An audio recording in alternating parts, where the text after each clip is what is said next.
नमस्कार दोस्तों, आपका स्वागत है जस्ट इन हिंदी के यूट्यूब चैनल में।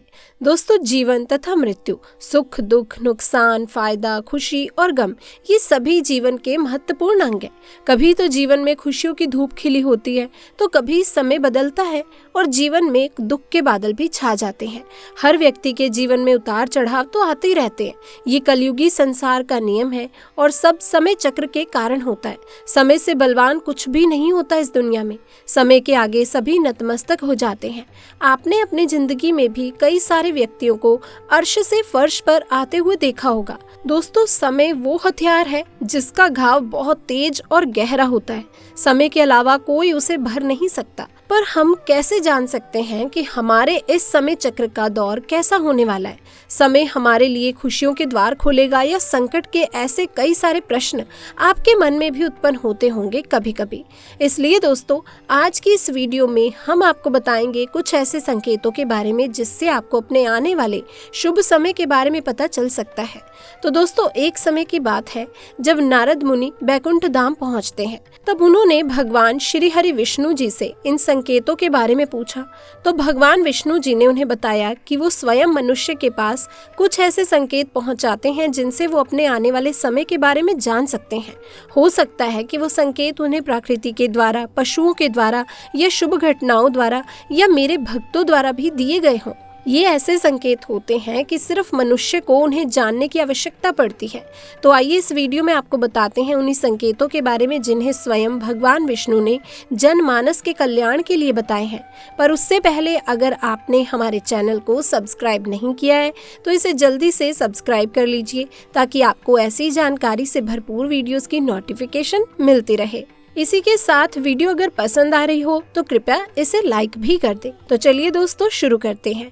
पहला संकेत, अगर आपकी आंखें ब्रह्म मुहूर्त में खुलें और आपको ईश्वर का स्मरण हो जाए या आपको ऐसा प्रतीत हो जैसे आपको कोई किसी दिशा की ओर लेकर जा रहा है, तो समझ जाइए आपके लिए कामयाबी के नए द्वार खुलने वाले हैं। ये बहुत ही शुभ संकेत है। बस समझ जाइए कि आपको अपने जीवन की योग्य राह मिलने वाली है जिस पर चलने पर ईश्वर स्वयं आपका समर्थन करेंगे।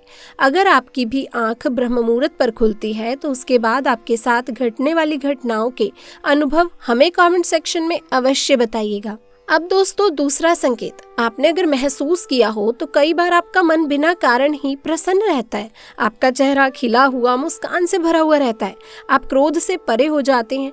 ये संकेत दर्शाते हैं कि आपके जीवन में खुशियों की दस्तक होने वाली है जिससे आप सदैव ही प्रफुल्लित रहेंगे।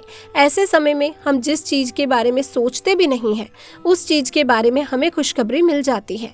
हमारे हृदय के अंदर ईश्वर वास करते हैं, इसलिए हृदय का प्रसन्न रहना सबसे बड़ा शुभ संकेत माना जाता है। तो आप हमें जरूर बताइएगा कि क्या आपको भी कभी ऐसा महसूस हुआ है। अब आते हैं तीसरे संकेत पर।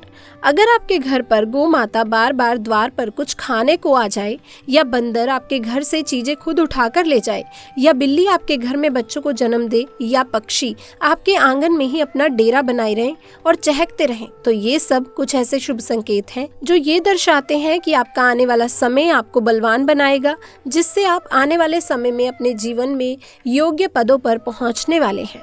तो दोस्तों, चौथा संकेत, छोटे बच्चों में ईश्वर खुद बसते हैं। ऐसा हम सभी जानते हैं। अगर कोई छोटी कन्या या शिशु आपको देखकर बार बार मुस्कुराए, या आपके घर में अचानक से उनका आगमन हो, या ये आपके आंगन में खुशी से खिले, तो दोस्तों ये सब कुछ बहुत ही शुभ संकेत माने जाते हैं। अगर ऐसा ही कुछ आपके साथ भी हो रहा है तो समझ जाइए कि आपके जीवन भी मुस्कान और नई खुशियों से भरने वाला है और नए रिश्ते आपके जीवन से जुड़ने वाले हैं। ऐसे संकेत आपको ईश्वर की कृपा से ही प्राप्त हो रहे हैं। अब दोस्तों, पांचवा संकेत, काफी समय से चल रहे खर्चे और सामने दिखाई देने वाले संकट अगर टलने लग जाएं और इसके साथ ही धन के नए स्रोत खुलने लग जाएं, तो इन संकेतों से समझ जाइए कि आपका बुरा वक्त अब जाने वाला है और सुख तथा ऐश्वर्य अब आपके जीवन में आने वाला है और वो जरूर टिकेंगे और माँ लक्ष्मी का आपके घर में आगमन होगा।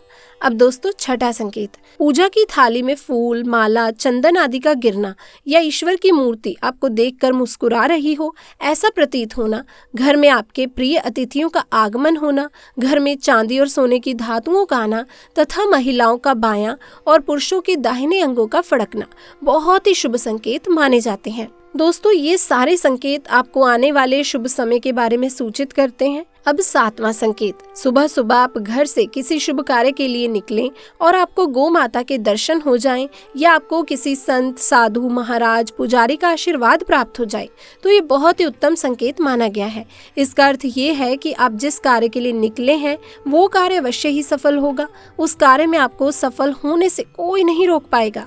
दोस्तों 8वां संकेत, संध्या काल के समय जल से भरा पात्र या दूध से भरा पात्र किसी के द्वारा आपको प्राप्त हो, कोई मीठी वस्तु आपको प्राप्त हो जाए तो ये बहुत ही शुभ संकेत होता है। शुभ समय के आगमन को ये सूचित करता है। तो दोस्तों ये थे वो कुछ संकेत जो मनुष्य को ईश्वरीय कृपा प्राप्त होने की सूचना देते हैं। अगर आपको भी ऐसे ही संकेत मिल रहे हैं तो हमें कमेंट सेक्शन में आके जरूर बताएं।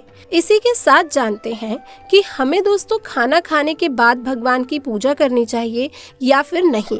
तो दोस्तों हिंदू धर्म में शुरुआत से ही उपवास और पूजा पाठ का बहुत महत्व रहा है। लोग अपने इष्ट देवता की पूजा करते हैं, उपवास रखते हैं। हिंदू धर्म के अनुसार उपवास में कुछ चीजें खाने के लिए वर्जित रहती हैं। इन चीजों का सेवन उपवास के दौरान नहीं किया जाता, लेकिन हर एक व्यक्ति उपवास नहीं रखता। कुछ लोग प्रतिदिन भगवान की सिर्फ पूजा करते हैं और उपवास नहीं रखते। ऐसे में लोगों के बीच में इस बात को लेकर काफी मतभेद रहा है कि हमें भगवान की पूजा खाना खाने के बाद करनी चाहिए या नहीं करनी चाहिए। दोस्तों कुछ लोगों का मानना है कि पूजा करने के नियम होते हैं और हमें पूजा करते समय इन नियमों का पालन करना चाहिए। पूजा में स्वच्छता और एकाग्रता का बहुत महत्व होता है। ऐसे लोगों का मानना होता है कि भोजन करने के बाद शरीर में आलस आ जाता है, जिससे एकाग्रता भंग होती है और हम पूरे मन से भगवान की पूजा नहीं कर पाते। इसलिए ऐसे लोग ये मानते हैं कि भगवान की पूजा खाना खाने के बाद नहीं करनी चाहिए। वहीं दोस्तों कुछ लोगों का मानना है कि खाना खाने के बाद भी भगवान की पूजा की जा सकती है, क्योंकि बहुत पहले एक कहावत कही गई थी कि भूखे भजन न होए गोपाला, पकड़ तेरी काठी पकड़ तेरी माला। दोस्तों भगवान कहते हैं कि मैं किसी भी तरह के ढोंग या दिखावे का भूखा नहीं हूँ। मेरी पूजा में किसी भी तरह का दिखावा नहीं होना चाहिए। कोई भी व्यक्ति यदि किसी भी परिस्थिति में मेरा सच्चे मन से नाम लेता है या मेरी पूजा करता है तो मैं अपने आप ही खुश हो जाऊंगा। पूजा करने का मतलब ये नहीं है कि पाखंडियों की तरह हाथ में घंटा और माला लेकर घंटों तक भगवान के सामने बैठे रहें और मन में बुरे विचार पनपते रहें। ऐसी पूजा सिर्फ दिखावे की पूजा होती है। इस तरह की पूजा करने से कोई मतलब नहीं निकलता। आप किसी भी परिस्थिति में हो, चाहे आपने भोजन कर लिया हो या ना किया हो, यदि आप सच्चे मन से भगवान की पूजा करते हैं तो आप खाना खाने के बाद भी भगवान की पूजा कर सकते हैं।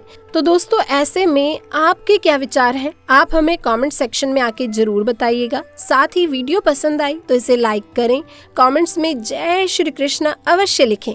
साथ ही दोस्तों अगर आपने चैनल को अभी तक सब्सक्राइब नहीं किया है तो उसे भी सब्सक्राइब कर लीजिएगा और अंत तक हमारे साथ बने रहने के लिए आपका बहुत बहुत धन्यवाद।